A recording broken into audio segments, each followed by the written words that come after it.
Car शहीद सलामी देगी। शहीद सलाम सलाम फट।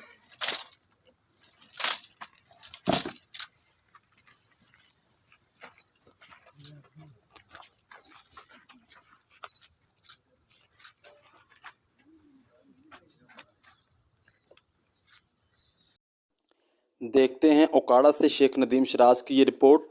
थाना सदर की हदूद नवाही गांव 24-2 के करीब पुलिस मुकाबले में शहीद होने वाले कांस्टेबल आसफ की नमाज जनाजा तैयब शहीद पुलिस लाइन में अदा की गई।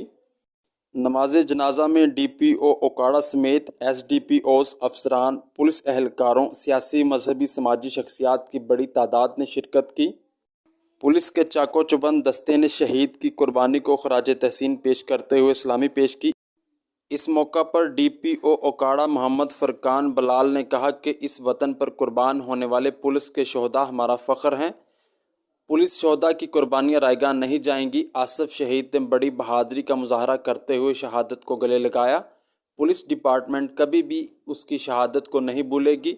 हमारे शोहदा हमारे डिपार्टमेंट का फ़ख्र हैं। शहीद कांस्टेबल आसफ के 2 बेटे और 1 बेटी है।